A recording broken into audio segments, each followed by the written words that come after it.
Kaya huwag kayong maniniwala agad. Kung wala namang official na sinasabi, kahit hindi about sa ganun, kahit sa anumang chika or na babasa niyo po sa social media,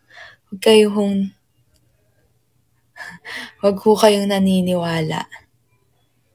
Kung wala naman ho o official na sinabi sa management and sa team, kung saan man ho naglalaro yung players, syempre mismo dun sa tao pinag-uusapan. Yan. Kaya, huwag kayong mag-alala po.